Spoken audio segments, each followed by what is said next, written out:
Today marks the 100-day anniversary of a Chaebol's relationship, and he gifted his girlfriend a diamond necklace with a stone as big as a pigeon's egg.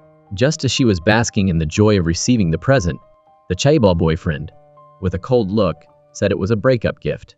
Suddenly dumped unilaterally by her Chaebol boyfriend, her long-term meal ticket flew away just like that, leaving her feeling incredibly regretful. Then he just drove off. Right then, a little girl, trying to save a cat, ran right out into the middle of the road. Her mom saw this and immediately rushed out to stop the car, pulling her daughter into her arms. Even though the car didn't hit her, the mom suddenly fainted. Ji-hoon figured he was dealing with another group of scammers, and on top of that, people around were starting to criticize him. Left with no choice, Ji-hoon had to take the mother and daughter to the hospital. The first thing Hae-soo did after waking up was to check if her daughter was hurt. She then got ready to pull out her the fourth and leave. But Ji-hoon insisted the doctor give her a full checkup to prevent her from coming after him later. After finishing up all that paperwork, Ji-hoon was about to leave when, surprise, the mom and daughter came running after him. Ji-hoon, still thinking this was some kind of scam, immediately told the woman and her daughter to get out of his car. He then took all the cash he had on him, handed it to Hae-soo, and warned her to stay away from him from now on. On top of that, he mocked her, saying that using kids to make money and these sympathy tricks were outdated. Then, he just drove off, leaving her standing there, completely stunned. This girl's name is Hae-soo. She's a single mom shouldering a massive debt left behind by her late husband. With no other options, she's forced to drag her daughter from place to place to avoid debt collectors. Just now she had to jump into Ji-hoon's car to escape loan sharks chasing her. In the evening, upon arriving home, Hae-soo starts packing again to move elsewhere. Meanwhile, Ji-hoon gets a phone call informing him that his mother has fallen into a coma and been hospitalized. It turns out that his mother is suffering from a serious illness. The only way to save her life is through a liver transplant. Today, after Hae-soo got home, she was confronted by loan sharks. They threatened her, demanding she pay up quickly or face the consequences. Before leaving, they even kicked and damaged her daughter's favorite bike. Later, coming home from work, Hae-soo was walking with her daughter when she spotted the loan shark waiting in front of their house. She immediately grabbed her daughter and ran, not daring to return even after dark. With nowhere else to go, she took her daughter to the restaurant where she works to spend the night. After her daughter fell asleep, Hae-soo went to find the manager to explain her situation. Walking out the door, Hae-soo saw the man who had bumped into them with his car earlier that day. She rushed after him to return the money he had given her, but unexpectedly overheard his secret. This guy is desperate to donate his liver to save his sick mother. But, after seeing that his blood type doesn't match, he's crushed. So, he goes to the restaurant's director, asking him to find a woman willing to sell her liver. And then, he'll have a sham marriage with her. That way, he can donate his liver as a family member, and he's willing to pay any amount of money. Meanwhile, Hae-soo, who's drowning in debt, overhears this huge sum of money being talked about and is instantly tempted. She accidentally makes a noise, which catches Ji-hoon's attention. He immediately chases after her. And, what do you know? The person who overheard everything is the same woman he ran into this morning. Just as he was about to confront her, she suddenly spoke up. "Marry me. I'll marry you." Ji-hoon was taken aback by the woman's words. The next second, the manager arrived and immediately recognized Hae-soo as a new employee at the restaurant.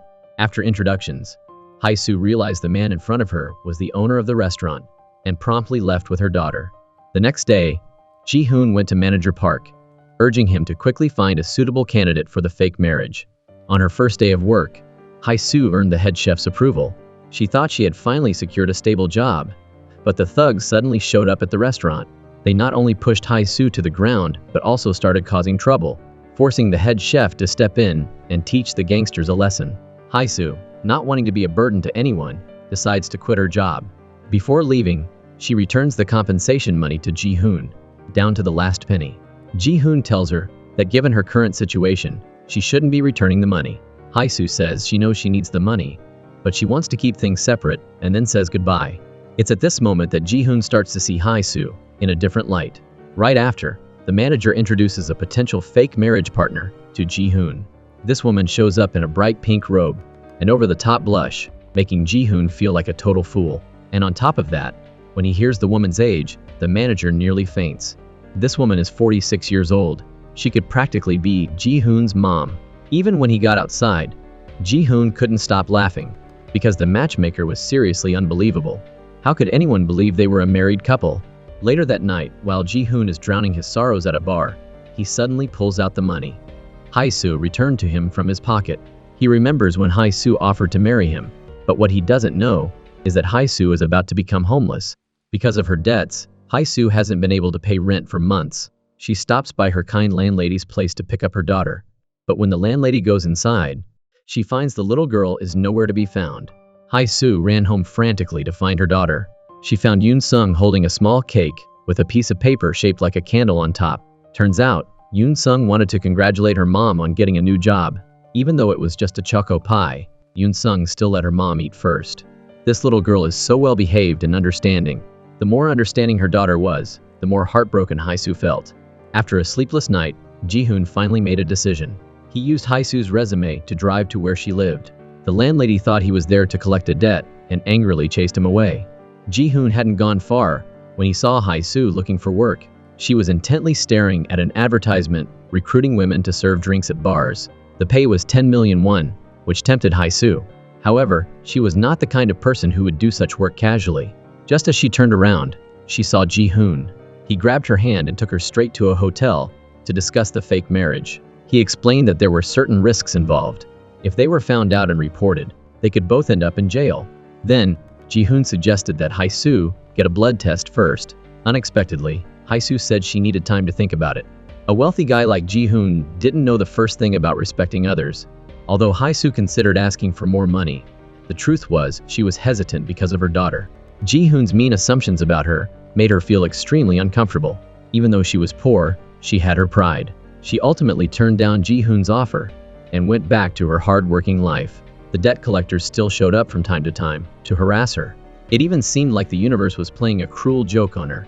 When she went to get the results from her previous accident, the doctor told her she had a brain tumor. The doctor added that even after surgery, her chances of survival were very low. Hae-soo felt like her whole world was crashing down around her. When she saw the child fall to the ground, her body gave out and she collapsed too. Ji-hoon tried to contact Hae-soo, but she refused all his calls. Just when he was at his most furious, the hospital called to say that his mother's condition was getting worse. And, right when Ji-hoon was at a complete loss for what to do, Hae-soo reached out to him, wanting to make enough money to ensure her daughter could grow up healthy before she passed away. Hae-soo finally agreed to Ji-hoon's deal. They had to get fake married to hide the organ transplant, and Ji-hoon agreed to pay Hae-soo a large sum of money to raise her daughter. Just 3 days ago they were strangers, and now, today, they're having a wedding. During the wedding photo shoot, Ji-hoon awkwardly took Hae-soo's hand, and even followed the photographer's instructions for intimate poses. They were both so embarrassed that they didn't even know where to put their hands and feet. Single mom Hae-soo, after finding out she has a brain tumor, decides to fake marry Ji-hoon and donate part of her liver to his mom, all so she can leave a large sum of money behind for her daughter. Ji-hoon agrees to pay Hae-soo enough money to support her daughter until she's grown up. The first step is to take her for a compatibility test. When the nurse asks Hae-soo about her relationship with the patient, Ji-hoon quickly explains that Hae-soo is his wife. The nurse is super impressed, saying it's really rare to find a daughter-in-law willing to make such a sacrifice. Today, Hae-soo went to see her doctor, saying she wanted to postpone her brain tumor treatment for a few months because she simply couldn't afford the massive cost of treatment right now. Actually, Hae-soo is worried the doctor might suspect she's planning to donate her liver. Later that night, Ji-hoon meets up with Hae-soo. He gives her a down payment, promising the rest after the surgery is completed, and the test results show that Hae-soo and Ji-hoon's mother are a perfect match. But Hae-soo is secretly worried about her brain tumor. Ji-hoon asks if anything else is wrong. Hae-soo says no, and that she's relieved the results are good. For her daughter's future, she has no choice but to hide this secret. She even brings Hae-soo back to work at the restaurant. The manager quickly hands over Ji-hoon's personal information, telling her to memorize it thoroughly. Ji-hoon happens to walk by and spots Hae-soo holding his file. Not only was she openly taking pictures, but she was also memorizing them in front of her coworkers. He can't help but think, this girl is stupid too much. He immediately disperses everyone, but then, clueless Hae-soo comes running up to him, asking what Ji-hoon's university's name is in English. Ji-hoon's seriously starting to worry about this girl's IQ. He asks her why on earth she was reading that stuff in front of everyone. Flustered, Hae-soo just says, "I'm sorry." Ji-hoon didn't know what else to say. That evening, Ji-hoon called Hae-soo over and suggested she stay in his room temporarily. but she immediately refused. It turned out that Hai-soo had found a corner in the storage room that was just right for resting, or could solve the sleeping problem for her and her daughter. Afterward, they sat down together to exchange information about each other. They created their own love story together. Then he used his luxury car to drive Hai-soo home. Very quickly, Ji-hoon's mother found out from the nurse that her daughter-in-law had agreed to donate her liver. At this point, she was extremely curious. When did her son get married? Just then, the manager came to visit his mother with some flowers and was immediately bombarded with questions by Ji-hoon's mom. The manager could only retell their love story to Ji-hoon's mother. Ji-hoon was having a headache figuring out how to convince his mom that he was married when he suddenly heard a noise outside. He opened the door and found Hai-soo's daughter, Yoon-sung, jumping rope outside. Yoon-sung already disliked Ji-hoon because he once hit her mom with his car, and now he was yelling at her. Yoon-sung shot Ji-hoon a glare. He shouted, "Hey, I told you to stop jumping. It's boiling out here." Just then, Hai-soo and her coworker, who came to help her move, walked out of the room, fixing their clothes. This scene immediately makes Ji-hoon see red. He jealously warns the coworker that the room is now Hai-soo's place, and not to just go in there whenever he wants. The coworker tries to explain, but Hai-soo stops him, afraid of causing another misunderstanding. Meanwhile, Yoon-sung is playing with water, and Ji-hoon tells her to stop it right now. But then, Yoon-sung aims the hose right at Ji-hoon. He quickly dodges, and the manager ends up getting soaked instead. The little girl then teases Ji-hoon, calling him a mean old man, sticks her tongue out at him, and runs off. Over at the hospital, Ji-hoon's mom is feeling uneasy. She lies, saying her phone is broken, and tries to get her future daughter-in-law's number from the nurse. While Hai-soo was at work, she got a call from Ji-hoon's mother. After learning that her pretend mother-in-law wanted to meet up, Hai-soo was extremely flustered. After receiving that call, Hai-soo was incredibly worried. She rushed to call Ji-hoon for his help, but unfortunately, he was in an important meeting and had turned off his phone. With no other options, Hai-soo had to call her best friend to take care of her daughter. She then rushed to the meeting place to see her mother-in-law. As soon as her best friend walked into the room, she spotted Hai-soo and Ji-hoon's wedding photo. Yoon-sung, curious, ran over and immediately recognized her mom and that mean uncle from the photo. Her best friend had no choice but to lie, telling Yoon-sung she was mistaken. It's true what they say, the older the ginger, the spicier the root. It's the first time Hai-soo and Ji-hoon's mom are meeting, but Hai-soo is already intimidated by her strong presence. Faced with her future mother-in-law's interrogation, Hai-soo quickly finds herself cornered, and all her pre-rehearsed answers totally fall apart. Ji-hoon's mom sees right through them, realizing it's a sham marriage, and bluntly asks Hai-soo how much money she got from her son. Just when Hai-soo's emotional defenses were about to crumble, Ji-hoon rushed in, demanding to know why his mother was treating Hai-soo like this. No matter what, Hai-soo was the only person who could save her.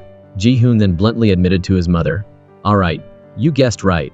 As they stepped out, Hai-soo grabbed his hand, asking why he had kept this a secret, not wanting his mother to know. Still fuming, Ji-hoon pushed Hai-soo's hand away, angrily telling her to pretend none of this ever happened. Right then, a nurse came to get them. It turned out the transplant surgery investigator wanted to talk to them both. Ji-hoon quickly smiled and hugged Hai-soo, acting like a married couple for them to see. Facing the investigator's questions, the two of them answered smoothly without any mistakes. Ji-hoon even held Hai-soo's hand to show his love for her. But when the investigator found out that Hai-soo also had a daughter, he conveniently asked Ji-hoon what her name was. Hearing this, he seemed to freeze. Luckily, Hai-soo was there and saved him. Ji-hoon laughed awkwardly and said, "Of course I know." "Really?" It was clear that the investigator had become suspicious. Before ending, he reminded them to bring their daughter, Yoon-sung, to the next interview. A request that caught them off guard, but since they were already acting, they had to see it through to the end. Before leaving, Ji-hoon even put his arm around Hai-soo's shoulders. The thing that bothered Ji-hoon the most right now was quickly making up with Yoon-sung. Just thinking about that mischievous little girl made Ji-hoon's head spin. As soon as Hai-soo walked in, her best friend ran up to her and asked, "What is this? Are you engaged?" Hai-soo quickly asked her friend if her daughter had seen it. Her friend said she had already found a reason to distract her.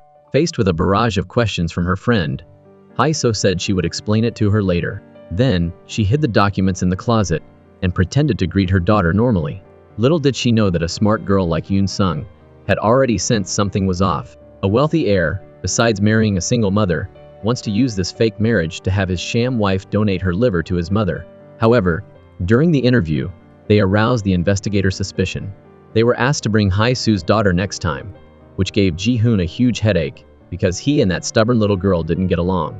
Having no other choice, he had to use his special skills to coax her. His first move was to prepare a cart full of gifts for Yoon-sung, and receiving so many gifts for the first time made her extremely happy. In the evening, Hai-Su dressed her daughter in new clothes and took her to Ji-hoon's luxurious restaurant for dinner.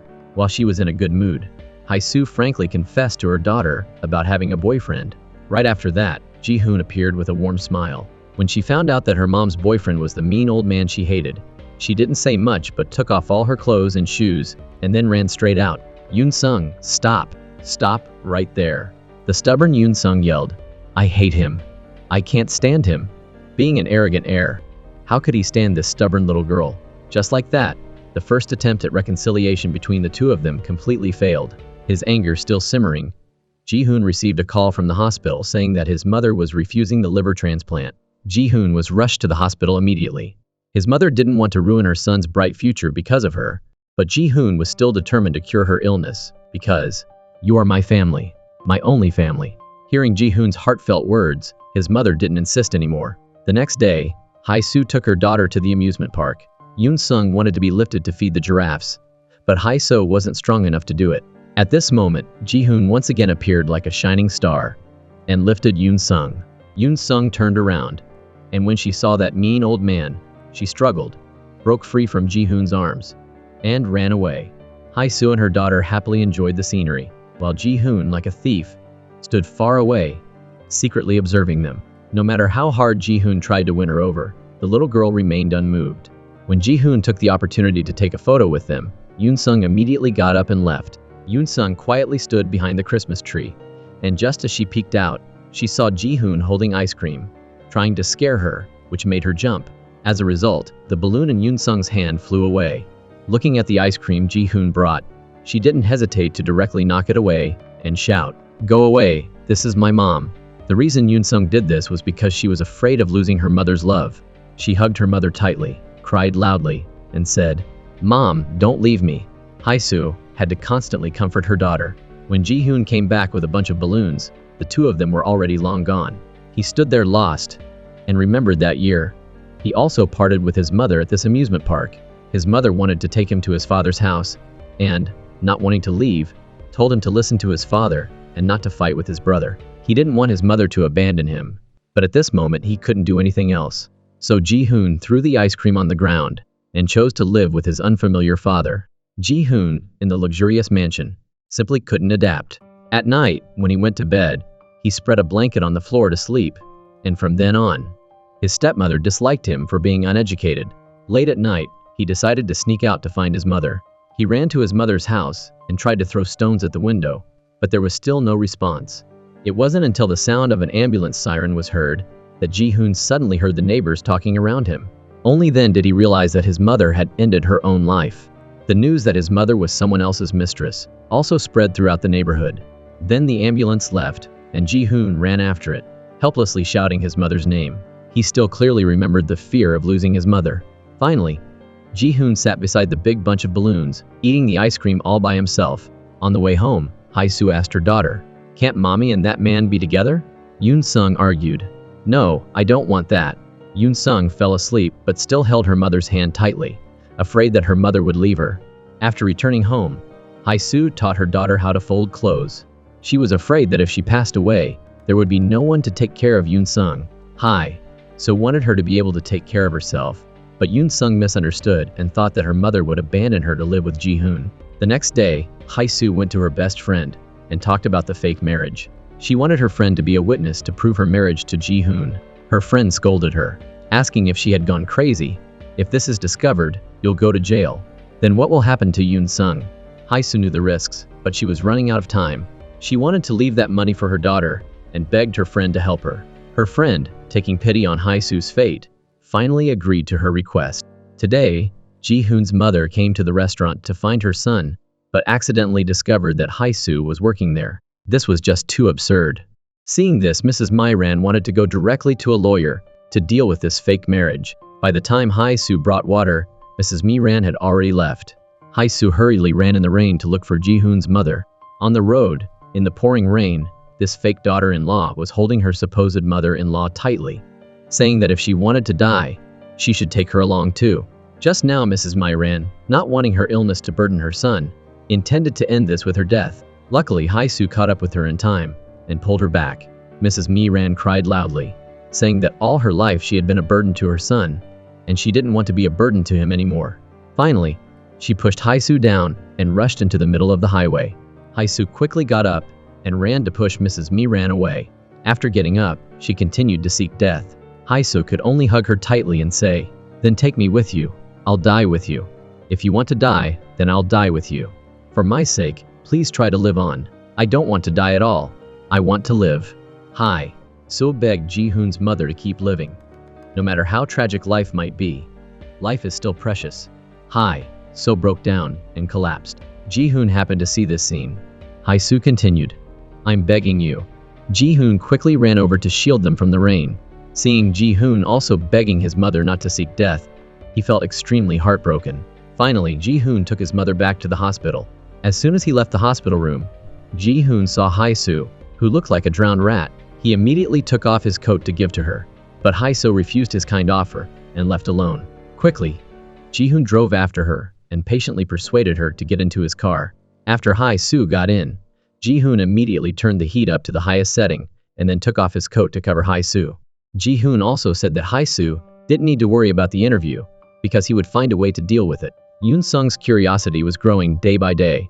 Today, Yoon-sung took the photo that her mother had hidden in the closet and sneaked out of the house. After seeing the photo of her mother and the weird old man, Yoon-sung angrily tore up the wedding photo. Suddenly, she heard a voice behind her. "What are you doing?" Seeing Ji-hoon, she quickly ran away. The two of them went down the stairs while bickering with each other. Yoon-sung angrily threw the photo at Ji-hoon and ran away. Ji-hoon was about to chase after her when he was stopped by a girl. The girl took off her glasses and looked at the photo on the ground. Haisu quickly ran over to pick up the photo and said, "My daughter accidentally tore the picture. My husband must be very angry. Are you the new director?" "Hello." Haisu quickly chased after her daughter. This petite, elegant, and classy girl was Ji-hoon's ex-girlfriend when he was studying abroad. Her name was Na-yoon, and she came here to try to salvage their relationship. But Ji-hoon now no longer had the time to care about her, but instead was focused on the hospital interview tomorrow. Before leaving, he even coldly told her not to bother him again. Meanwhile, in the park, Haisu comforted her daughter, saying that although the weird uncle often raised his voice and his words were hard to hear, he wasn't a bad person. In fact, he was a very kind person, like a cat that meows loudly when it's scared. Hearing that, Ji-hoon imitated a cat's behavior, instantly making Yoon-sung giggle with delight. After listening to her mother, Yoon-sung pretended not to understand and still said she didn't like Ji-hoon. Seeing that tomorrow was the day of the interview, Ji-hoon no longer expected Yoon-sung to cooperate with him and decided to ask the investigators to interview him alone. Early the next morning, Haisu took her daughter to the funeral home to pay respects to her late father. On the way back, Haisu couldn't stop thinking about how she would soon leave her daughter, and tears uncontrollably streamed down her face. After seeing this, Yoon-sung proactively wiped her mother's tears and said she didn't miss her dad at all. "Mom always said that dad is in heaven watching over us, but mom is crying, and dad doesn't even know. I lost my baby teeth, and dad doesn't even know." Unexpectedly, Yoon-sung suddenly agreed to her mother's marriage to Ji-hoon. She hoped that there would be someone to take her place in protecting her mother. It has to be said that Yoon-sung was mature for her age. At the same time, Ji-hoon was talking with the investigator. He saw that the interview was about to fail, but just in time, Haisu arrived with her daughter. Yoon-sung proactively claimed Ji-hoon as her father. With Yoon-sung's cooperation, the two of them successfully passed the investigator's challenge. This poor single mother lost her husband in an accident before her daughter was even born, and her mother-in-law cut off all ties with her because of it. Tonight, the restaurant is incredibly busy, so Haisu can't take any time off to pick up her daughter. She thinks of her best friend, but unfortunately, it's her friend's mother's birthday, so she's also unavailable. Just as Haisu is at a loss for what to do, Ji-hoon steps up to help. He then tells Haisu to focus on her work and not get distracted. When Yoon-sung sees that it's the ugly uncle there to pick her up, she's not happy at all. She walks right past Ji-hoon, ignoring his outstretched arms ready for a hug. On the way home, the two of them bicker back and forth. Suddenly, Yoon-sung stops and asks Ji-hoon, "Mister, do you love my mom?" The question catches Ji-hoon off guard. He then uses a grown-up tone to ask Yoon-sung if she even knows what love is. Yoon-sung looks at him sincerely and replies, "Is it possible that there is someone who doesn't know what love is? Do you love my mom?" Ji-hoon feels awkward, but he finally manages to say that he loves Hae-soo. Surprisingly, Yoon-sung still wouldn't let Ji-hoon off the hook.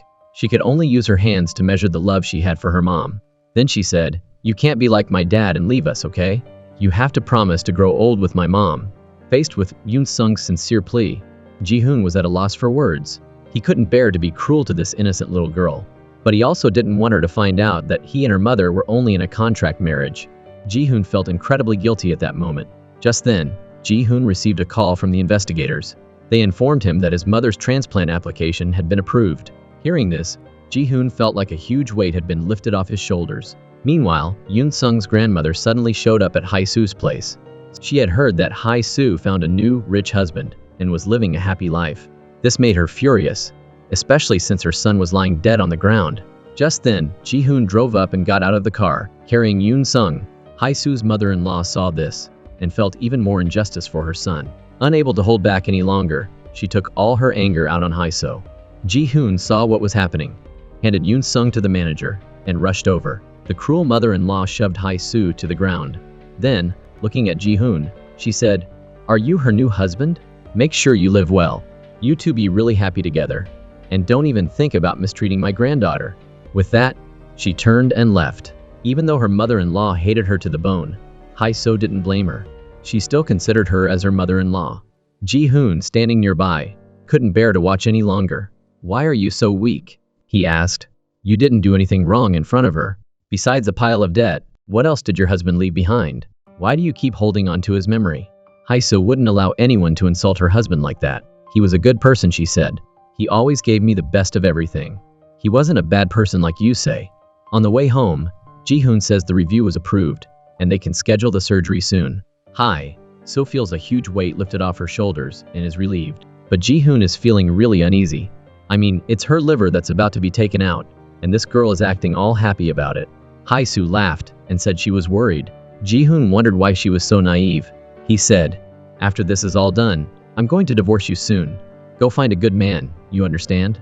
Kind-hearted and naive to a fault, the woman in front of him tugged at Ji-hoon's heartstrings. At this moment, Ji-hoon felt a strange, new feeling stirring inside him. This wealthy father wants to set up a blind date for his son, unaware that his son has secretly gotten married.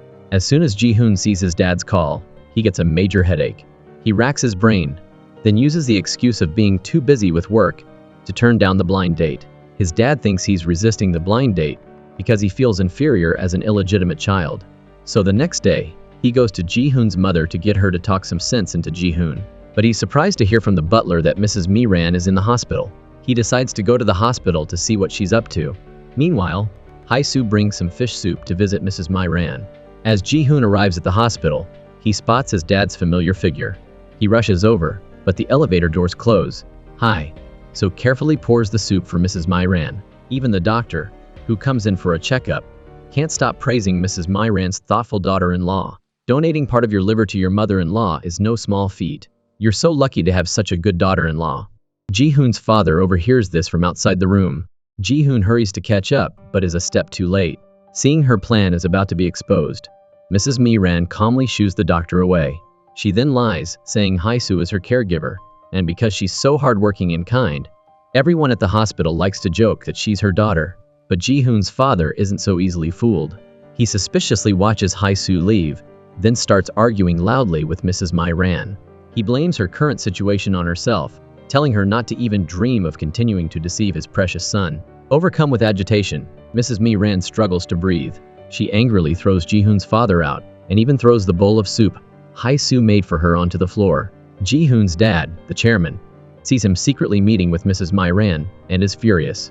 He even suspects she's faking her illness, just to get Ji-hoon's sympathy. Just then, he bumps into Hae-soo again.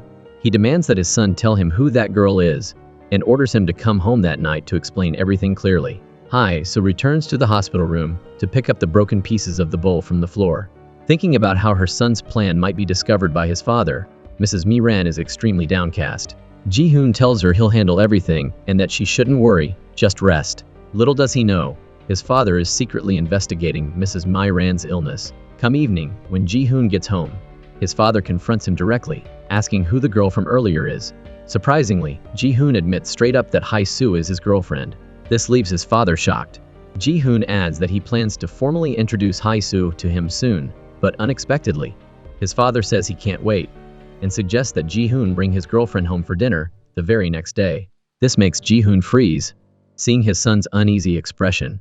The father suggests that he will go and meet Hae-soo himself. Hearing this, Ji-hoon has no choice but to agree, but she's just an assistant to the chef in his restaurant. On top of that, she's a single mom with a 7-year-old daughter, no formal education, no refined upbringing, and not the air of a high society lady. To make it through this hurdle, Ji-hoon decides to give Hae-soo a makeover. He takes her to a famous fashion boutique.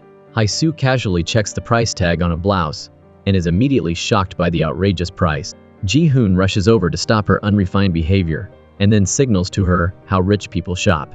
He subtly gestures to the sales associate to wrap up everything he lays his eyes on. When he sees Hae-soo staring at a handbag in a daze, Ji-hoon doesn't hesitate to tell the associate to pack it up too. Amidst the sales associate's odd exclamations, the once disheveled single mom is transformed into a beautiful swan. Even the wealthy heir in front of her is captivated by Hae-soo's beauty. Then Ji-hoon gifts her this super expensive necklace, and they rush off to meet the chairman. Seeing Hae-soo's classy, fashionable style, Ji-hoon's dad is impressed. He finds out his future daughter-in-law is also a chef, so she'll for sure be a huge help to his son later on. Then he starts asking about Hae-soo's parents and how many people are in her family. Hae-soo cleverly answers that her dad was a physicist, but he passed away in an accident when she was in elementary school. Her grandma raised her and ran a pretty big family restaurant. Hearing that his future daughter-in-law's family also had a restaurant got the chairman excited. Hae-soo flawlessly sticks to the script they had practiced. After learning that Hae-soo's family was also well known in the industry, Ji-hoon's father was quite pleased. He then asked Hae-soo how she knew Ji-hoon since he was famously cold. Hae-soo took this opportunity to speak her heart. She said that, although he might seem a bit cold on the outside, he was a very warm and kind person on the inside. This kid, you're so lucky. Seeing his son find such an awesome girlfriend, the father, who had always been worried about his son's marriage, now feels overjoyed. With the three of them laughing and chatting, today's charade comes to a perfect end. As they see the father off, they bump into Ji-hoon's older brother. Seeing the girl next to Ji-hoon, he asks his younger brother who she is. Learning that she's his younger brother's girlfriend, the older brother is surprised and wants to grill them with more questions. But Ji-hoon quickly drags Hae-soo away, and they escape. Hae-soo thought Ji-hoon would take her back to the restaurant, but to her surprise, he took her to a street food stall and even ordered her favorite rice cakes. Hae-soo was so nervous earlier that she couldn't eat anything, but seeing her most beloved rice cakes, she finally relaxed and happily dug in, eating big bites. This was also the first time Ji-hoon saw the lively, optimistic side of Hae-soo that she had been hiding for so long. At the kindergarten, a naughty little boy snatched Yoon-sung's headband. The next second, Ji-hoon stopped him and told him to give it back. The boy asked who he was. Yoon-sung immediately ran over and said that he was her dad. After getting Yoon-sung's hairband back, she turned and smiled at Ji-hoon, and this made a chaebol heir like him feel true happiness. After work, the first thing Hae-soo thought of was rushing to pick up her daughter, but her teacher told her that a handsome guy had already picked her up. Yoon-sung was having fun at the park with Ji-hoon. Seeing how happy they were together, Hae-soo felt incredibly happy at that moment. Deep down, she had always hoped her daughter could have a father's love, and Yoon-sung was also starting to genuinely accept her new dad. By nighttime, the father and daughter are playing their airplane game, pretending to fly home. Yoon-sung still doesn't want Ji-hoon to leave, so she pulls him into her house. She shows him all her treasured belongings, then says she's hungry and clings to Ji-hoon, asking him to make her dinner.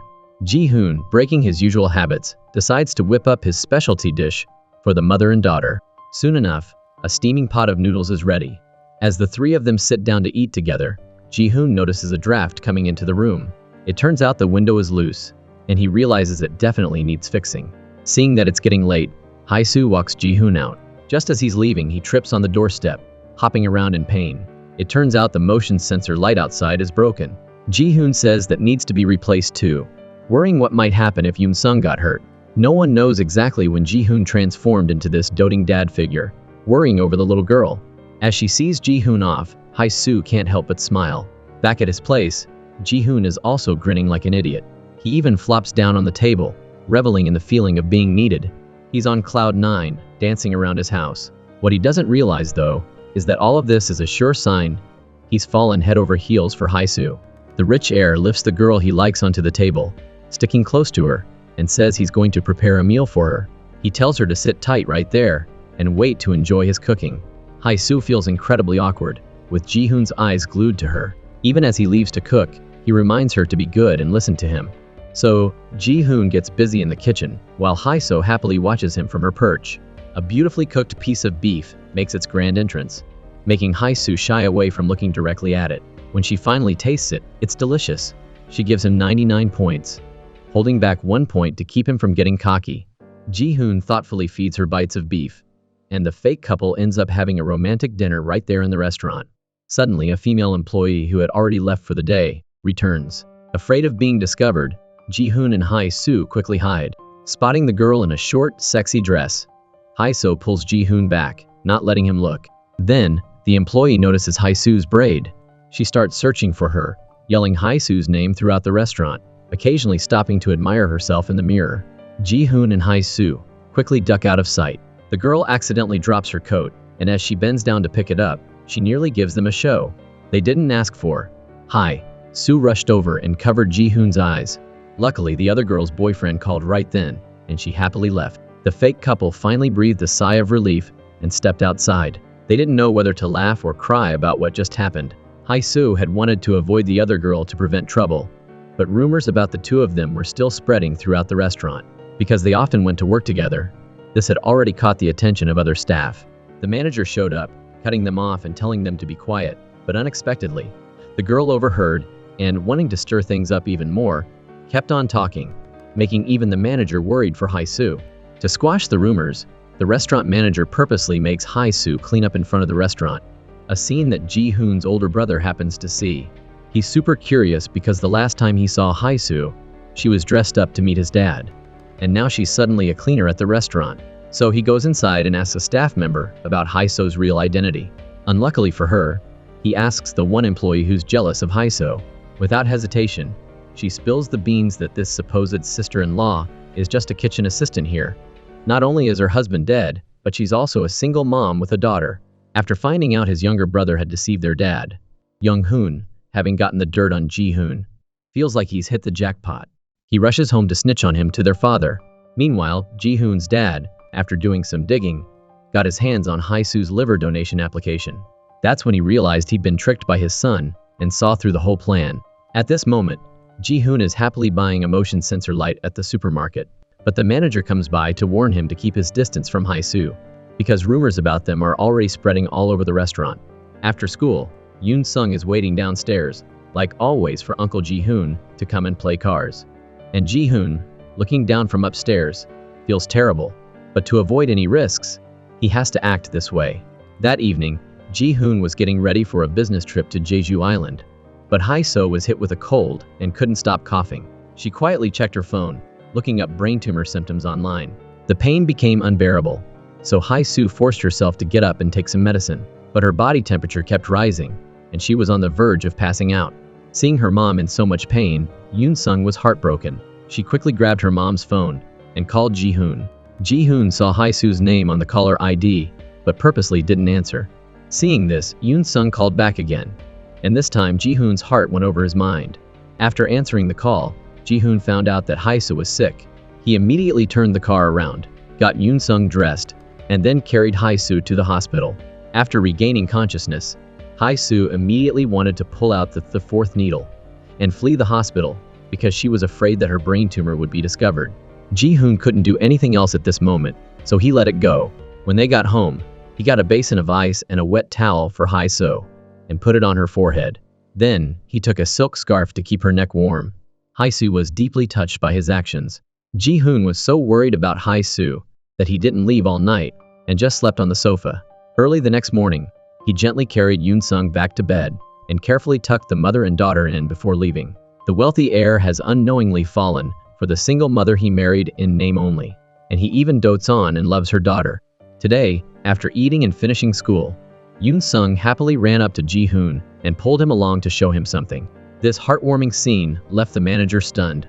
It turns out Yoon Sung is raising 3 adorable kittens. She excitedly introduced her beloved kittens to Ji-hoon, who looked at her with so much affection before picking her up and spinning her around. Unexpectedly, his dad saw the whole scene. Ji-hoon coldly put Yoon Sung down. His dad, without a word, slapped Ji-hoon so hard that his mouth started bleeding. Just then, he turned around and saw Hae-soo. After calming down, he started lecturing Ji-hoon, saying he was incredibly bold.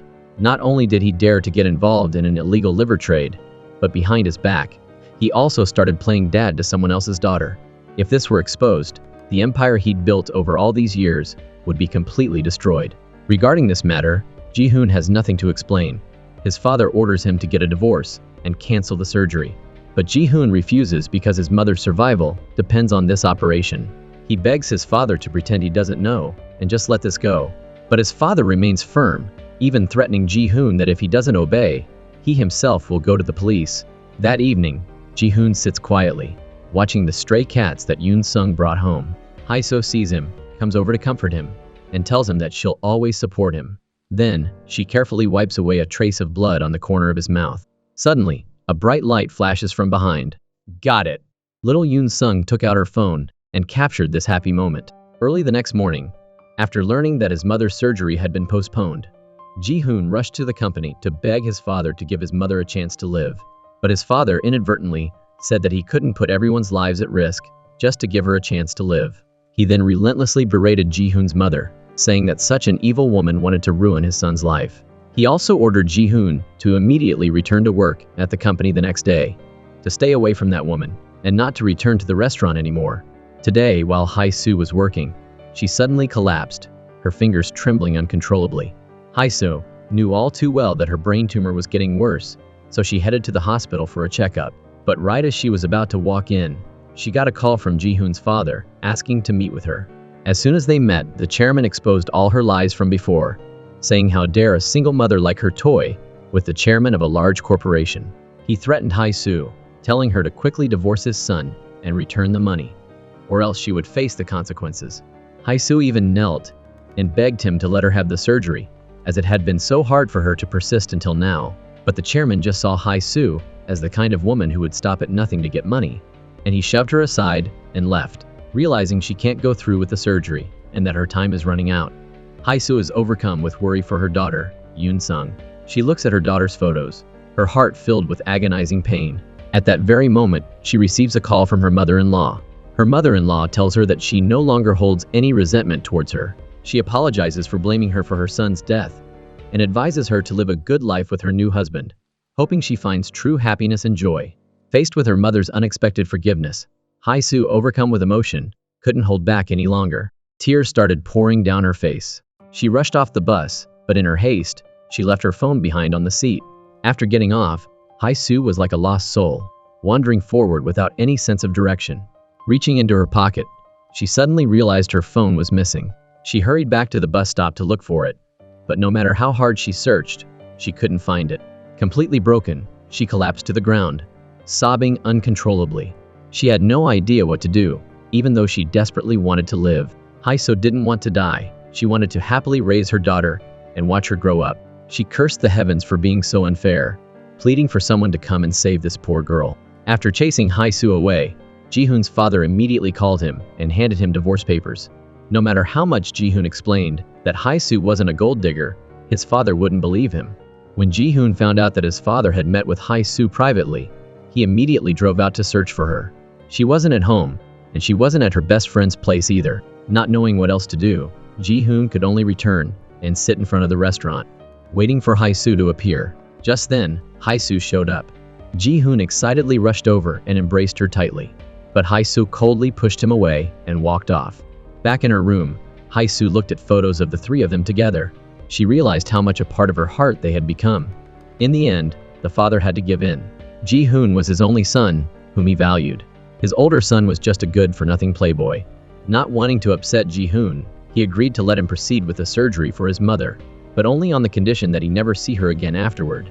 Once the surgery was done, he had to immediately divorce Hae-soo and cut off all contact with her and her daughter. What's more, he arranged for Ji-hoon to go on a blind date with a woman of his choosing. To Ji-hoon's surprise, the blind date turned out to be his ex-girlfriend, Ah-ra. Ji-hoon thought it was ridiculous.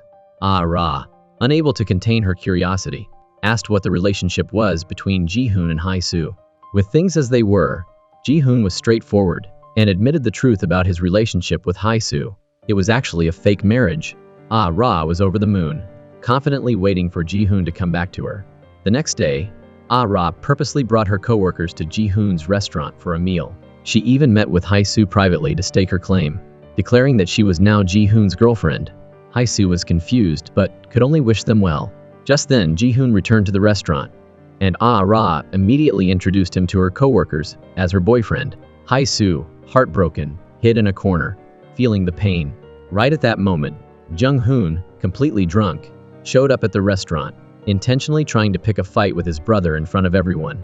But Ji-hoon completely ignored his brother and walked away, only to find Hae-soo sitting in a corner. Seeing an opportunity, the scumbag Jung-hoon started acting inappropriately, repeatedly saying that he also wanted to have some fun with the girl his brother liked. Then, he started getting physical with her. Ji-hoon, enraged, ran over and kicked his brother, following it up with a furious punch to teach him a lesson. Luckily, the manager arrived just in time to break them apart. That evening, Ji-hoon went to visit his mother. With his back turned to her, he told her that he wouldn't be able to visit her anymore, and urged her to take care of herself from now on and stop tormenting herself. As he finished speaking, Ji-hoon tightly grasped his mother's hand, tears streaming down his face. Finally, the day of the surgery arrived. Hae-soo told her daughter that she had to go on a business trip and left her in the care of her best friend. Thankfully, her best friend always helped her unconditionally. But when Hae-soo arrived at the hospital, she discovered that Ji-hoon's mother was missing. Ji-hoon, finishing a meeting, also received a call from his mother. Mi-ran had decided not to go through with the surgery. She chose to return to her hometown to live out the rest of her days. Ji-hoon argued with his mother, saying, "I've spent so much money. Was it all for nothing?" Turns out, the day before, Ji-hoon's father had gone to see her and called her a selfish mother. He told her if she wanted to die, she should go die alone quietly and stop living like a parasite, constantly sucking the lifeblood out of her own son. He said when she was young, she clung to him, and now she was clinging to their son. Mi-ran, not wanting to live like that anymore, decided to cancel the surgery and just slipped away on her own. The younger sister is seriously ill and urgently needs a liver transplant to survive. However, her only brother stubbornly refuses to help her. Her son begs his uncle to save his mother's life, but he only receives cruel insults in return. The situation is critical, so Ji-hoon can only say that no matter how much money his uncle wants, he will agree to pay. But he doesn't realize that these words have deeply wounded his uncle's pride. It turns out that years ago, his sister fell in love with a married man, and even got pregnant with his child. To escape the family's criticism and scolding, she secretly changed her name and cut off all ties with her parents and brother. Later, when his wife became seriously ill, the brother sought her out to borrow 1 million won for his wife's treatment, but his sister pretended not to recognize him. In the end, because he couldn't afford the treatment, the brother's wife passed away. And now, it seems her karma has come. The brother believes that all this misfortune is his sister's own doing. With no other options, Ji-hoon comes up with a plan to fake a marriage with a stranger and use her status as a family member to donate her liver to his mother. Unexpectedly, his mother runs away back to their hometown. On the day of the scheduled surgery, she goes to her parents to apologize in remorse. Her brother finds her and uses the harshest words to hurt her, dragging her and forcing her to return to Seoul immediately. Ji-hoon happens to witness this scene. The uncle sees Ji-hoon arriving with his wife and child. He assumes that they have all come to beg him to donate his liver to his sister. Ji-hoon helplessly says not to worry. He's only here to fulfill his mother's last wish, to take a family photo. Hae-soo and Yoon-sung put on a show to cheer up Ji-hoon's mom. Anyone watching would think they were a happy family of 4. But Ji-hoon's mother can't bring herself to be happy, and she goes back to her room alone. Just then, Hae-soo and Yoon-sung run to her window, their faces painted like cute cats to make Ji-hoon's mom laugh. Mi-ran's mood instantly brightens. Hae-soo goes out to buy snacks for her daughter, but forgets to wash her face. Ji-hoon quickly follows her, and when Hae-soo realizes she hasn't washed her face, she's embarrassed. Seeing this, Ji-hoon grabs a tissue to help her clean her face. He even uses his spit to help her get it completely clean. As the sun began to set, their eyes met, and Ji-hoon slowly leaned in towards Hae-soo, but she quickly made an excuse and left. As soon as they got home, they saw Yoon Sung sitting on Mi-ran's back. Hae-soo rushed over to pick up her daughter.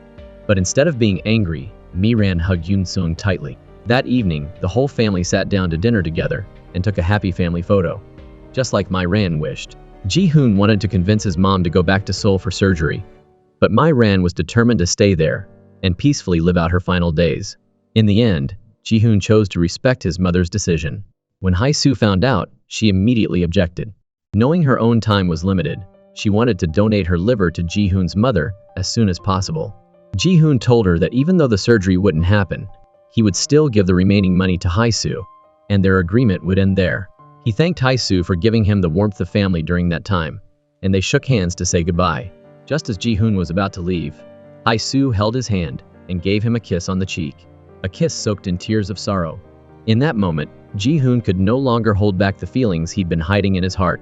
He pulled Hae-soo close and gave her a sweet kiss. Now there was no marriage contract between them. All that remained was love. Early the next morning, Hae-soo left with her daughter. When Ji-hoon found out, he rushed to the dock to chase after them, but he couldn't catch them. After Hae-soo went to the hospital for a checkup, the doctor told her that her brain tumor had grown, and she had at most 5 years left to live. Hae-soo decided to undergo treatment just so she could live a few more years with her daughter. After that, Hae-soo intentionally didn't answer Ji-hoon's messages. Unexpectedly, when she took Yoon Sung there, they ran into him. Hae-soo's attitude towards Ji-hoon did a complete 180. She was not only cold to him, but even avoided his confession of love. And the nicer Ji-hoon was to Yoon Sung, the more Hae-soo's heart ached. She couldn't be with him for the rest of their lives, but she didn't dare tell him about her brain tumor, and that she didn't have much time left. That's why she tried to keep her distance from him. But Ji-hoon couldn't control his heart anymore. He had fallen in love with Hae-soo. How could he easily let her go like that? After they finished eating, Ji-hoon went to pay and found out his card was declined. Turns out his dad found out that his son still hadn't gotten a divorce, so he froze all of his credit cards. He even said that the reason Hae-soo kept hanging around was just for his money. He demanded his son quickly finalize the divorce. Unexpectedly, Ji-hoon not only refused to get a divorce, but also directly stood up to his dad. Left with no choice, Ji-hoon's dad went to find Hae-soo, demanding to know why she kept clinging to his son. He also declared to Hae-soo that Ji-hoon was now just a broke guy without a penny to his name. So don't even dream about getting anything from him. Just sign the divorce papers like a good girl and go back to where you came from. Even though she felt hurt, Hae-soo didn't explain anything. After going back to her best friend's place, Hae-soo, who never used to wear makeup, carefully put on a beautiful face of makeup, her hands shaking as she applied lipstick. Her best friend saw her putting on makeup and excitedly asked her what was going on. Even more surprising, Hae-soo asked her friend to paint her nails. Thinking that her life was about to end, Hae-soo seized the moment to try and live it up, just once. She cried because she had so many regrets. She had so many things she wanted to do. She wanted to date, to be kissed, to wear beautiful makeup, to shine brightly, and to live a vibrant life. Her best friend happily cheered Hae-soo on, not knowing that she was carrying a malignant brain tumor. But when Ji-hoon called, Hae-soo still couldn't muster the courage to answer it. The next day, Hae-soo went to see Ji-hoon's father, demanding that he pay the rest of the money from her contract with Ji-hoon, or else she wouldn't get a divorce. He heard this and laughed out loud, then mocked her, saying her true colors were finally showing. At the same time, Ji-hoon, in order to pay Hae-soo the remaining money, sold his car and watches, and even borrowed money from his manager. Finally, he happily ran to the mall to buy an engagement ring to propose to Hae-soo. Afterward, he asked Hae-soo out to dinner at a restaurant, happily bringing the remaining money and a ring. Seeing the engagement ring, Hae-soo was a bit stunned. "Let's not get divorced," he said. "Let's keep living together like this. We have to be brave and keep going. I'll take on all the responsibilities." Although very touched, Hae-soo still rejected him, saying she didn't need either of those things, and only needed him to divorce her. She said his father had already given her all the remaining money. Then, she hardened her heart and told Ji-hoon that she had never had feelings for him. It was time for them to return to their original positions. Ji-hoon said it was ridiculous, and asked if she thought he was a fool, and that they had just gotten too carried away with their act. This was a mistake, Han Ji-hoon. It was definitely a mistake. Just forget about it. Ji-hoon asked if she was serious. Hae-soo said she was serious. In that moment, it felt like thousands of knives were stabbing into Ji-hoon's heart. Then Hae-soo said that whenever he wanted to go to court, he could let her know. and she got up and walked away. Ji-hoon, like a madman, chased after Hae-soo, asking if his father had said something to her. But Hae-soo just coldly said that it had nothing to do with him. It was just that the agreement between them was over, so everything should go back to how it started. Hae-soo coldly walked away, leaving Ji-hoon alone, his eyes red with tears he didn't even realize were there. After Hae-soo was out of Ji-hoon's sight, she couldn't hold back her tears anymore, and they poured down like rain. How could she not love Ji-hoon? She just didn't want to be selfish. She couldn't do that, and she just couldn't do it. The mother of a wealthy heir has a serious illness, but firmly refuses to have surgery, choosing to return to her hometown. After her older brother found out, he was furious and scolded his younger sister, asking why she wouldn't return with his nephew to have the surgery. But the younger sister, just like when they were kids, clung to her brother, sticking to him and saying that she wanted to die there. After saying this, he called his nephew, telling Ji-hoon to come quickly and take his mother back for treatment. She ran over and grabbed the phone, not wanting her brother to bother Ji-hoon. Her brother said, "What, do you expect me to help plan your funeral? No matter what, it's better to be alive than dead. Stop being so stubborn and go back for surgery immediately." The brother, despite his sharp tongue, couldn't bear to see his sister leave this world. The sister kept apologizing to her brother for things in the past. Today, Myran saw her brother returning from fishing. She immediately ran over, happy to help him, but only received criticism from her brother. In reality, he was just worried about his sister's health. Right then, Ji-hoon's father had his secretary come all the way there. To make his son cut ties with Myran, they brought a large sum of money for Myran's brother to make her leave. Furious on behalf of his sister, he threw the money right in the secretary's face, threatening him wildly. He even nearly threw him into the sea. Luckily, his sister was there in time to stop him. Just then, Ji-hoon got a call from his uncle. On the phone, his uncle kept cursing out his dad, calling him a coward, and even saying his dad didn't deserve to be his father. If he kept acting like that, he would get what's coming to him sooner or later. After hanging up, Ji-hoon felt incredibly confused. That evening, her brother called her to come out for dinner. He called several times, but his sister didn't answer. Looking closer, he found his sister unconscious and having vomited a lot of blood. So he called an ambulance to take Myran to a hospital in Seoul. Upon hearing the news, Ji-hoon's father also quickly went to the hospital and coincidentally ran into Myran's brother. Seeing him, he smirked and said it looked like she didn't have much time left. He even said that if she wanted a liver transplant, her family wouldn't have anyone to help them. Finally, he stuffed some money into Myran's brother's hand, saying it was for funeral preparations. This was like intentionally poking a hornet's nest. "You bastard," he said. "I wish I could just kill you right now, but I won't let my hands, which have already ruined my sister's life, be used to check if she's dead yet." This guy was truly a scumbag that heaven and earth couldn't tolerate. Then, Myran's brother furiously threw away all the money, saying, "I'll save my sister myself. I don't need your family's money." He turned and left, making Ji-hoon's father shake with anger. When Ji-hoon found out that his uncle wanted to donate his liver to his mother, he excitedly grabbed his uncle's hand, thanking him over and over again. When his sister found out, she objected to her brother donating his liver to her. But her brother said her objection was invalid. Even if they had to tie her up, she would have the surgery.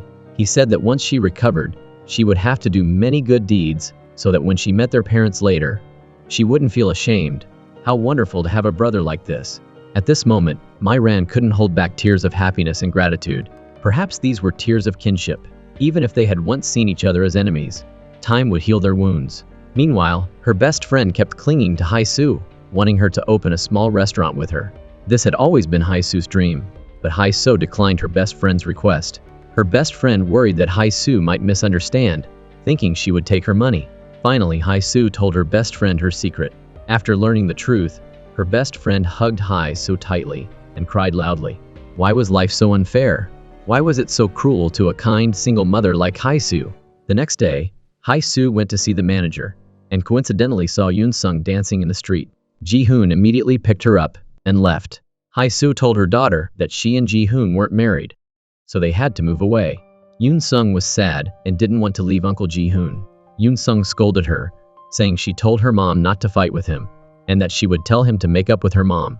Hearing Yoon-sung's cries, Ji-hoon felt heartbroken. But how could they know that she also wanted the three of them to be happy together? That evening, while Hae-soo was hanging laundry, she saw Ji-hoon and immediately turned to leave. Ji-hoon called out to her again. Do I really mean nothing to you? Hae-soo replied. I already answered that. Ji-hoon protested. Do you think I'm an idiot who can't tell the difference between true feelings and a momentary impulse? Seeing this, Hae-soo changed the subject, asking when they would go to court, and then turned and quickly walked away. But a sentimental person like Ji-hoon really couldn't stand this truth. Every night, Ji-hoon would remember the beautiful memories between him and Hae-soo. He clearly felt her love, so why was she so heartlessly pushing him away? Just thinking about this made Ji-hoon feel immense pain. At the same time, Ji-hoon's older brother was secretly investigating him, wanting to take the opportunity to kick him out of the company. After learning the secret about Ji-hoon's marriage contract, Young-hoon happily went home to tell his parents. Unexpectedly, his parents weren't angry and instead scolded him. It turned out that Ji-hoon's father already knew all about it. His older brother, not wanting Ji-hoon to live peacefully, started spreading rumors throughout the company that Ji-hoon had been tricked out of love and money by a restaurant worker. After hearing employees saying bad things about him, he felt extremely uncomfortable. Hae-soo, on the other hand, also couldn't live peacefully with those rumors. With people saying she had approached Ji-hoon just to scam him for money, the head chef didn't believe Hae-soo was that kind of person and spoke up for her indignantly. Today, Hae-soo brought dumplings to visit her mother-in-law. She found her mother-in-law setting up her stall in the freezing weather and having to eat noodles to warm up. She felt incredibly sorry for her, but her mother-in-law was worried that her visiting would upset her boyfriend. Hae-soo told her that she had already broken up with Ji-hoon. Her mother-in-law looked at her and comfortingly told her not to be sad. If it wasn't meant to be, then it shouldn't be forced. Hae-soo asked her mother-in-law for a favor. She said she might be very busy in the future, so she wanted to ask her mother-in-law to help take care of Yoon-sung from time to time. Her mother-in-law naturally and happily agreed, being able to take care of her granddaughter. The reason Hae-soo said she would be busy was actually that she needed time to go to the hospital for treatment. She secretly went to the hospital for chemotherapy without telling anyone. Seeing other patients with their families, Hae-soo felt a bit down. After returning to the restaurant, Hae-soo learned from the manager that Ji-hoon's mother had been hospitalized. She quickly went home, packed some things for her daughter, and prepared to go to the hospital to visit her. Suddenly, a sharp pain hit her chest. She doubled over and rushed to the bathroom to throw up violently. But she didn't forget to turn around and close the door. She didn't want her daughter to see her in this much pain. Her best friend, while doing a customer's nails, couldn't stop her hands from shaking. She was heartbroken for her ill-fated friend. Hae-soo called her best friend, asking her to take care of her daughter. After her daughter fell asleep, Hae-soo began to pray. I still have so much to do. I want to read to Yoon-sung, watch her go to school, and help her brush her hair every day. I really have so much left to do. After her best friend arrived, Hae-soo immediately went out. Where could she be going this late? Turns out she wanted to go to the hospital to visit Ji-hoon's mother. Seeing Ji-hoon's mother lying in a hospital bed, Hae-soo's heart ached, and she cried. Ji-hoon's uncle recognized Hae-soo. Because she couldn't have the surgery, Hae-soo had always felt very guilty. After learning that Ji-hoon's uncle intended to donate his liver to My-ran, Hae-soo could finally feel at ease. She grabbed his hand and thanked him over and over again. She knew how important My-ran's existence was to Ji-hoon. As she was leaving, Hae-soo ran into Ji-hoon. Ji-hoon spoke to Hae-soo with a cold tone, saying that from now on, she didn't need to come here anymore. After all, their agreement was over, but when Ji-hoon found out from his uncle that Hae-soo had just been crying her heart out in front of him, Ji-hoon couldn't hold back his emotions and ran after Hae-soo. He quietly followed behind her. Just when Hae-soo was about to get hit by a car, Ji-hoon rushed over and pulled her into his arms. Are you crazy? You almost got hit by a car. Do you want to die? Hae-soo pushed Ji-hoon away and walked forward. Ji-hoon blocked Hae-soo's path and apologized, pouring out his heart to her. He said he wanted her by his side, that he would do anything for her, even get a divorce. He admitted that everything was his fault and begged her to forgive him and give him a chance. Hae-soo tried to hold back her longing for Ji-hoon. In the end, she still cruelly rejected him. As she brushed past his shoulder, her tears fell uncontrollably. At that moment, Ji-hoon truly felt his heartbreak. After returning home, Hae-soo's body reacted to the medication again. She rushed to the bathroom to vomit. When she casually went to fix her hair and saw the amount of hair that had fallen out in her hand, she looked at her sleeping daughter outside, and Hae-soo's heart became incredibly uneasy. The next day, Hae-soo was packing up to move out of the restaurant. Yoon-sung asked her mom if they had to move. She didn't understand why her mom had broken up with Uncle Ji-hoon. Yoon-sung even hid in a corner, refusing to leave because she couldn't bear to leave this place. She had just started to feel the happiness of having a father, and now she had to become an orphan again. Seeing this, Hae-soo suppressed her pain and resolutely walked away. Yoon-sung saw this and immediately followed, obediently leaving with her mother. Yoon-sung leaned on her mother's shoulder and waved goodbye to Uncle Ji-hoon. It was such a heartbreaking scene to see. That evening, missing Hae-soo terribly, Ji-hoon went to a bar to drown his sorrows in alcohol. Seeing the engagement ring, he was overcome with heartache. At the same time, Hae-soo was also looking at a family photo and missing them. Ji-hoon, having drunk too much, unconsciously ran to her best friend's house. He knocked on the door, waking Hae-soo up, and insisted on going inside to see Yoon-sung. Ji-hoon, using alcohol to muster his courage, told Hae-soo to forget everything he had said to her the other day. He regretted it now. The feelings he had for her were no longer the same as before. He said that he had lost his mind earlier, and that's why he said those things. He apologized to Hae-soo for making her uncomfortable. Hae-soo said it was okay, and that he didn't need to apologize. But the truth was, he was madly in love with Hae-soo. He said all that, and even used the alcohol as an excuse to get physical with Hae-soo. Luckily, her best friend arrived in time to stop him. After sobering up, Ji-hoon was seriously bummed out. He couldn't believe he had done something so shameful to Hae-soo. After work, Hae-soo went to the hospital for a checkup. She suddenly received a text message from Ji-hoon, asking her to go to court the next day to finalize the divorce. Hae-soo felt incredibly empty at this moment. She absent-mindedly put down her phone and got up to leave the hospital, forgetting her bag and phone. Meanwhile, Ji-hoon was working out at the gym when he suddenly received a call from Hae-soo's phone. It turned out a young girl had found Hae-soo's bag on a hospital bench.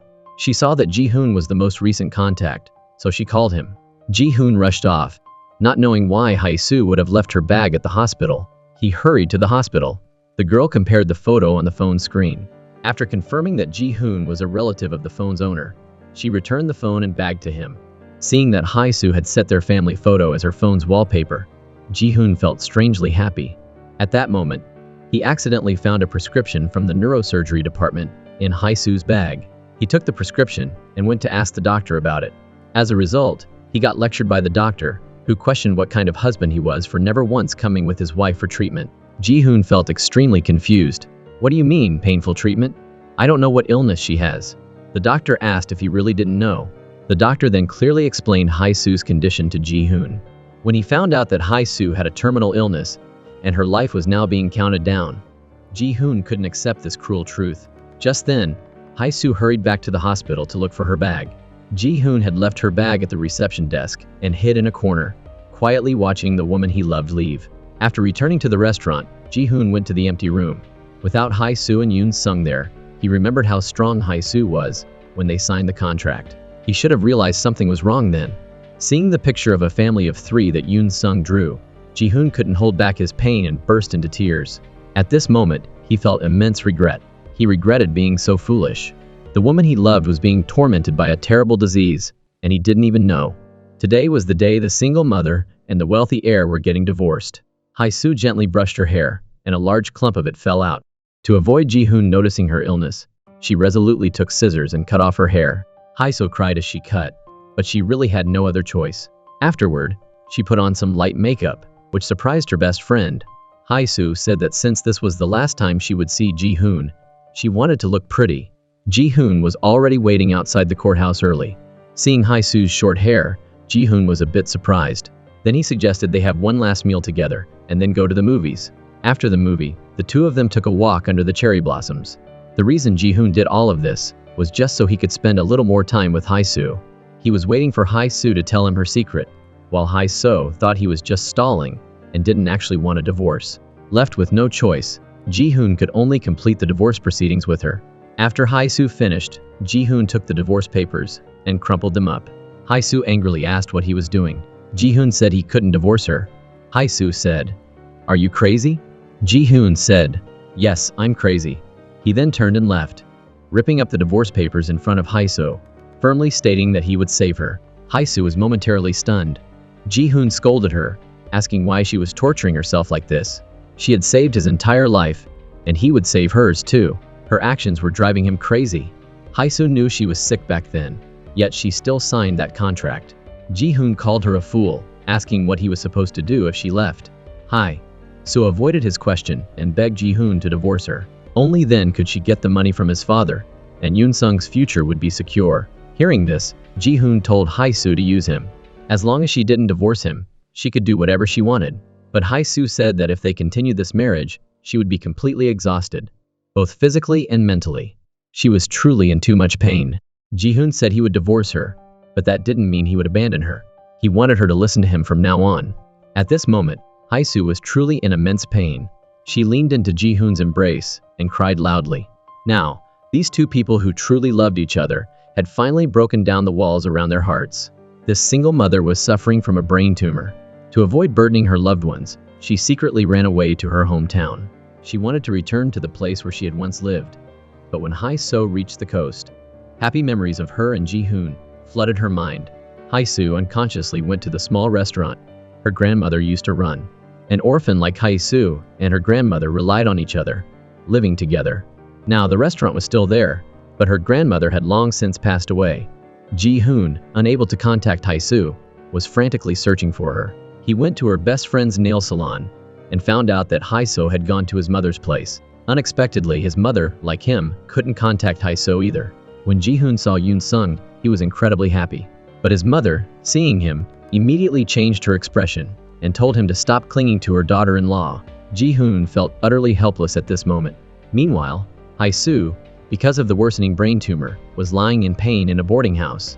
Even though she took medicine, the pain was so severe that she couldn't sleep. Hae-soo tried to pick up her phone to turn it on and listen to Yoon-sung's voice message. By now, Hae-soo was in so much pain that she couldn't bear it anymore. She wanted to take some painkillers, but ended up spilling both the water and the pills on the floor. And Ji-hoon, still unable to find Hae-soo, was burning with anxiety. On the other side, Hae-soo used her last bit of strength to call Ji-hoon, shakily telling him to come and save her. He then drove all night to the boarding house where Hae-soo was staying. He found Hae-soo collapsed in front of the door, in too much pain. Ji-hoon rushed over and held the face of the woman he loved, telling her that no matter what she looked like in the future, no matter how much worse she got, it was all okay. No matter what happened, she would always be the Kang Hae, so that he loved. Hae-soo was deeply touched by Ji-hoon. She chose not to run away from this relationship anymore. She threw herself into his arms, and they held each other, crying loudly. Early the next morning, Ji-hoon woke up early to buy groceries and prepared a big breakfast for Hae-soo. She thanked Ji-hoon for everything he had done for her. Ji-hoon said, "If you want to thank me, give me a kiss." This made Hae-soo incredibly shy. Ji-hoon told Hae-soo that he would help her get better. He had already contacted a top specialist in the US. But first, he wanted Hae-soo to agree not to run away again. After saying this, he made her pinky swear with him to keep her promise, taking the opportunity to put the engagement ring on her finger. "Okay, we pinky swore. Isn't this great?" He playfully warned her to try and run away again, and he would chase her to the ends of the earth. Oh boy, now that's a smooth move. Hae-soo was completely moved by Ji-hoon's sweet words. Afterward, Ji-hoon drove Hae-soo home.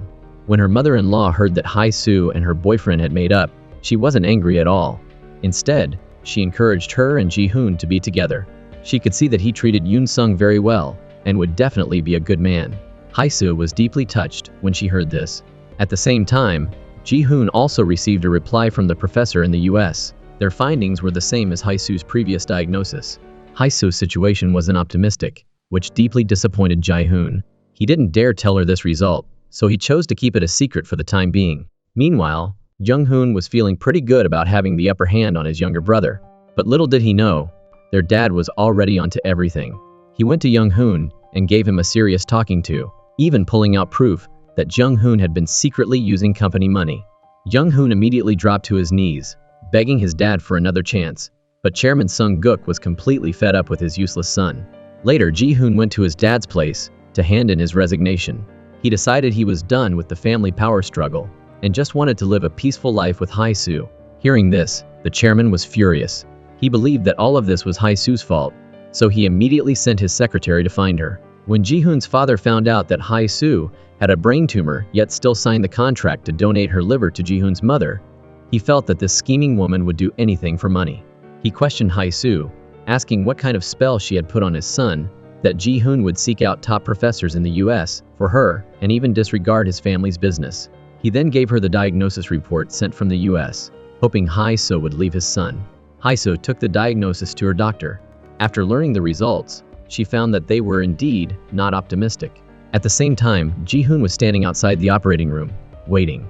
It turned out that today was the day of his mother and uncle's surgery. Fortunately, the surgery was a success. His mother was finally saved and would be able to recover soon. Haisu, on the other hand, was heartbroken. She looked at the engagement ring Ji-hoon gave her and cried endlessly. She didn't want to die, and she didn't want to leave Ji-hoon. Why was fate playing such a cruel trick on her? Just then, Ji-hoon sent a message asking to meet her. The family of three went for a walk together. Hi. Sue asked Ji-hoon about the diagnosis from the American specialist. Ji-hoon lied and told her that the results were very good, and that with active treatment, she could recover. He told her not to overthink it. Unaware that Haisu had already gotten the report from his father, they made a pact to persevere and not give up. Seeing her mom and dad kissing, Yoon Sung excitedly ran over to join in. Their family was truly so happy. The next day, Haisu went to see Ji-hoon's father on her own.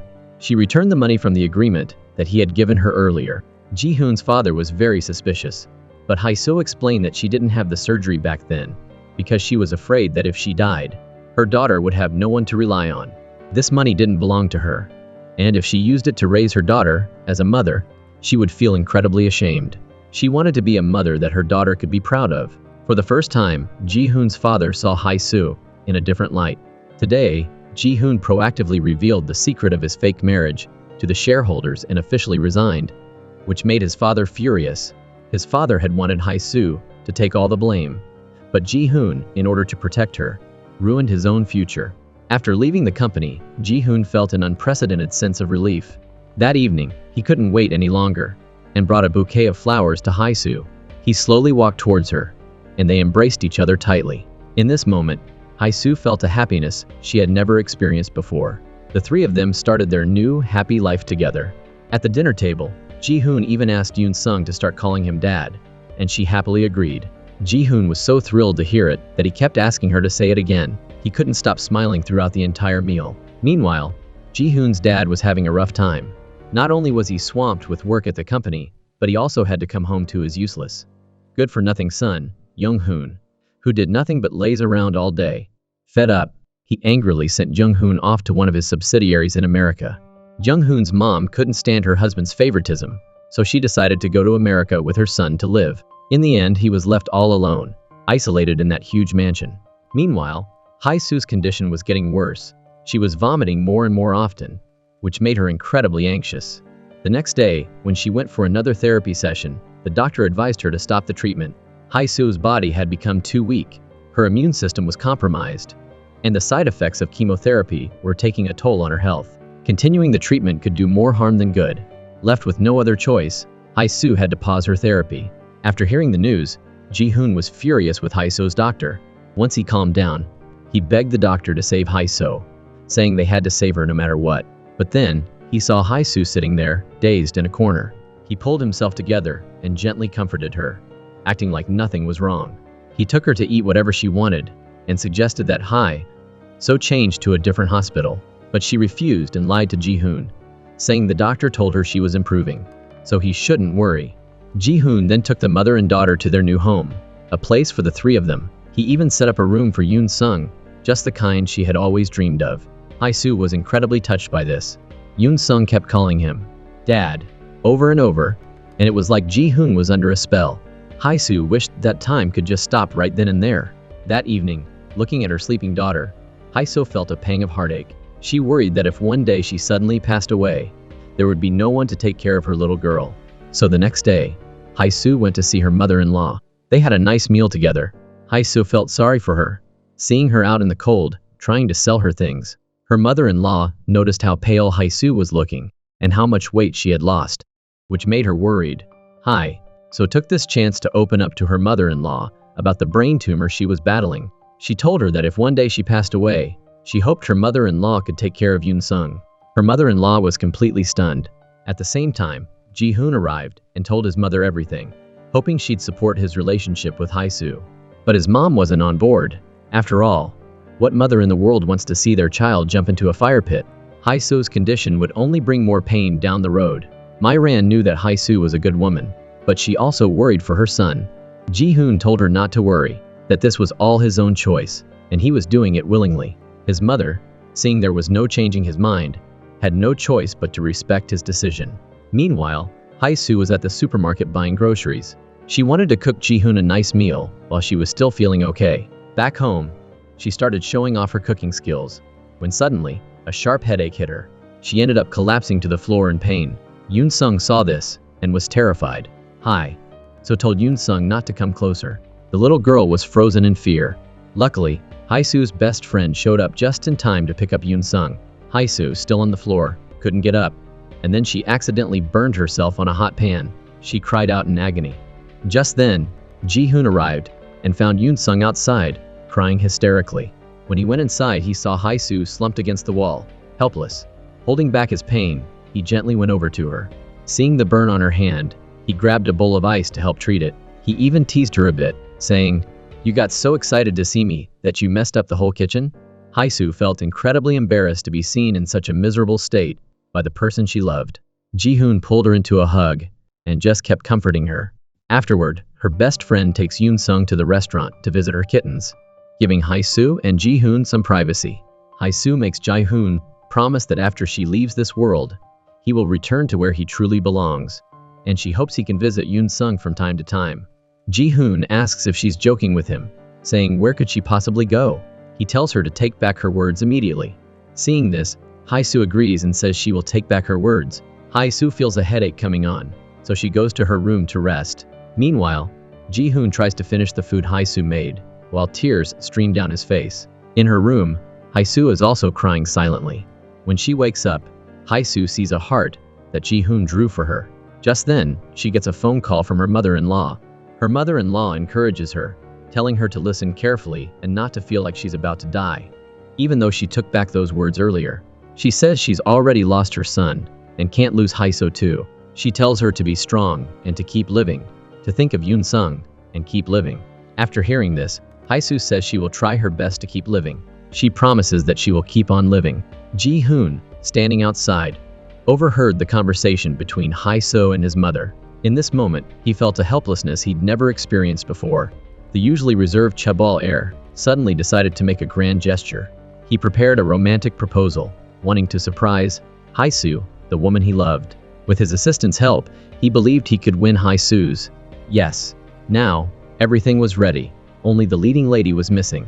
Ji-hoon texted Hai-Soo, tricking her into coming to their new house to see a sofa he'd just bought. Hai-Soo immediately headed over there. After a quick chat with her best friend, she happily made her way to their new house, which wasn't far. She'd only walked a few steps when Ji-hoon texted her again, urging her to hurry. Knowing Hai-Soo was on her way, Ji-hoon felt a mix of excitement and nerves. He then went over the proposal plan again with his manager and Yoon-sung, but even though they had rehearsed it countless times, Hai-Soo was still nowhere to be seen. Meanwhile, Hai-Soo, who was walking, suddenly stopped, her phone dropping to the ground. At that exact moment, the ball Yoon-sung tossed up landed right on the candles, causing a fiery explosion. The sound of balloons exploding echoed throughout the room. Ji-hoon felt a sense of foreboding. After waiting and still not seeing Hai-Soo, he worried that something had happened to her. He decided to run out and find her. But just as Ji-hoon stepped out the door, he got a call from Hai-Soo's best friend. After learning that Hai-Soo had fainted and was taken to the hospital, Ji-hoon rushed there, finding her best friend already in tears. The doctor came to inform Ji-hoon that Hai-Soo's brain tumor had swollen, increasing the pressure inside her skull. Emergency surgery was needed immediately to drain the fluid. Upon learning how critical Hai-Soo's condition was, and that her life was at risk during the surgery, her best friend panicked. Ji-hoon stood there, frozen in shock, his whole body trembling as he signed the consent form for the surgery. He had no other choice. He could only silently pray that fate wouldn't take Hai-Soo away. The surgery had been going on for hours.